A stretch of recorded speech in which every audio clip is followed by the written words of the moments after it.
বাংলার আদিকবি কৃত্তিবাস রচিত রামায়ণ এমন একটি অসাধারণ গ্রন্থ যা দীর্ঘ কয়েক শতাব্দী ধরে গরিবের ঝুপড়ি থেকে শুরু করে ধনীর প্রাসাদ সর্বত্রই সমান মর্যাদায় পঠিত হয়ে আসছে। জনপ্রিয়তার মাপকাঠিতে কবি কৃত্তিবাসের তুলনা একমাত্র তিনি। বাল্মীকি রচিত রামায়ণের আক্ষরিক বঙ্গানুবাদ তিনি করেননি, রামকাহিনীতে সংযোজিত করেছেন নিজের কল্পিত এমন অনেক বিষয় যা রামায়ণকে আধুনিক মন ও মননের উপযোগী করে তুলেছে। এই গ্রন্থই বাঙালির ঘরে ঘরে রামের মহৎ জীবন প্রচার করে চলেছে বাঙালির কাছে। আপামর মানুষের মধ্যে কবি কৃত্তিবাসের এমন আশ্চর্য সমাদর লক্ষ্য করে একদিন বাংলার অপর এক কবি মাইকেল মধুসূদন এমনই একজন সার্থক কবি হয়ে ওঠার স্বপ্ন দেখেছিলেন, যার রচনা চণ্ডীমণ্ডপে, বটতলায়, মুদিখানায় পঠিত হবে, আবার সমান আগ্রহে ও যত্নে ধনীর প্রাসাদেও ধ্বনিত হবে। কবি কৃত্তিবাসের সঠিক জন্ম তারিখ এখনও পাওয়া যায়নি, এমনকি তার রচিত মূল রামায়ণের পাণ্ডুলিপিটিও আজ পর্যন্ত আবিষ্কার করা সম্ভব হয়নি। প্রাচীন কবিরা প্রচলিত প্রথা অনুসারে নিজের রচনার ভণিতাতে জন্মসাল বা সময় উল্লেখ করতেন। কৃত্তিবাসের রচনায় তা অনুপস্থিত। তিনি আত্মপরিচয় হিসাবে যা বিবৃত করেছেন তা থেকে কেবল কবির জন্মদিনের উল্লেখই পাওয়া যায়।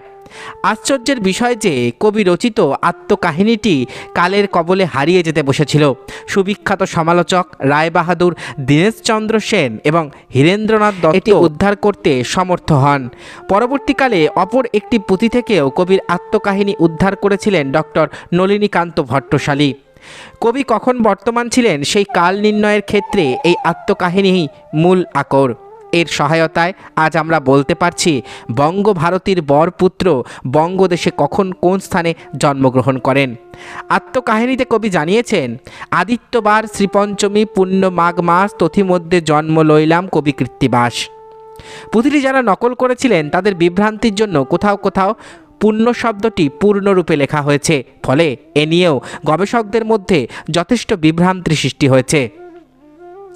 যাই হোক, দীনেশচন্দ্র সেনই প্রথম জানিয়েছিলেন কবি কৃত্তিবাস ওঝার জন্ম হয়েছিল 1440 খ্রিস্টাব্দে।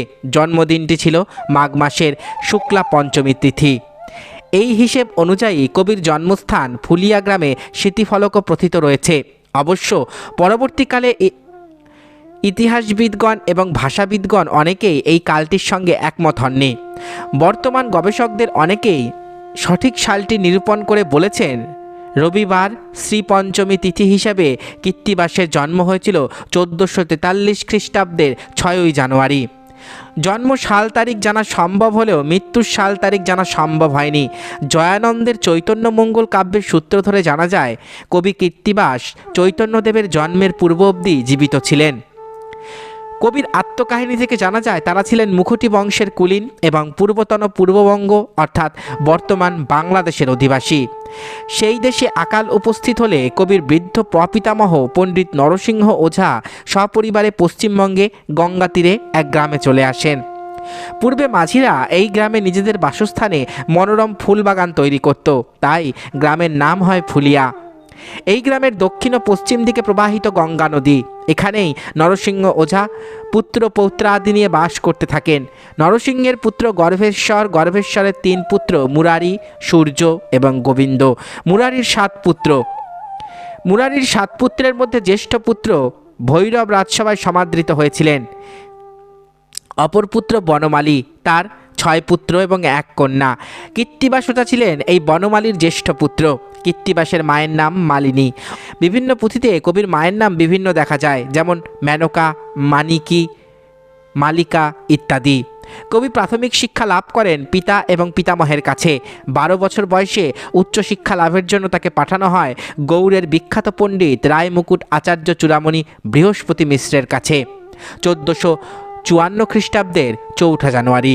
এরপর তিনি যান উত্তরবঙ্গে আচার্য দিবাকরের কাছে অধ্যয়ন করতে। পাঠ শেষ হলে আচার্য দিবাকর সর্বসাধারণের জন্য বঙ্গ ভাষায় রামায়ণ গান বা পাঁচালী রচনার আদেশ দেন। শিক্ষাগুরুর আদেশে কৃত্তিবাস ওঝা রামায়ণ পাঁচালী রচনা শুরু করেন।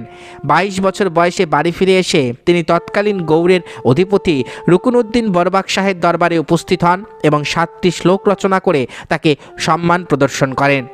কৃত্তিবাসের কবিত্বে সন্তুষ্ট হয়ে গৌড়াধিপতি তাকে রাজকীয় মর্যাদায় ভূষিত করতে ইচ্ছা প্রকাশ করলে তিনি সগর্বে জানান, কারো কিছু নাহি লই করি পরিহার, যথা যায় তথায় গৌরব মাত্র সার। তবে রাজ সম্মান সসম্মানে প্রত্যাখ্যান করলেও তিনি জনগণ দ্বারা ফুলিয়ার কবি হিসাবে সম্বর্ধিত হয়েছেন। বিভিন্ন পুঁথি থেকে জানা যায় রামায়ণ গান রচনায় কবি গৌড়েশ্বরের আন্তরিক সমর্থন পেয়েছিলেন কৃত্তিবাস ওঝা। তৎকালীন সমাজের কৌলিন্য প্রথা অনুযায়ী কবি 3 বার বিবাহ করেছিলেন। তার 1 পুত্র এবং 4 কন্যা হয়েছিল। বর্তমানে কৃত্তিবাসী রামায়ণ নামে যেটি প্রচলিত তার সপ্তকাণ্ডের অনেকখানি সংগ্রহ করেছিলেন নাথানিয়ান ব্র্যাসি হ্যালহেড সাহেব।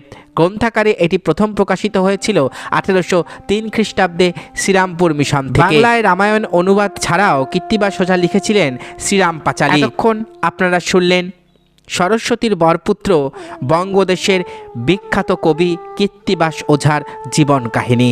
আশা করি ভিডিওটি আপনাদের ভালো লেগেছে। আমার চ্যানেলের ভিডিওগুলো যদি আপনাদের ভালো লেগে থাকে তাহলে অবশ্যই চ্যানেলটি সাবস্ক্রাইব করুন, পাশে থাকা বেল আইকনটি ক্লিক করে দিন যাতে পরবর্তী ভিডিও নোটিফিকেশান খুব তাড়াতাড়ি আপনাদের কাছে পৌঁছে যায়। আজকের মতো এখানেই শেষ করছি। ভালো থাকবেন সবাই। নমস্কার।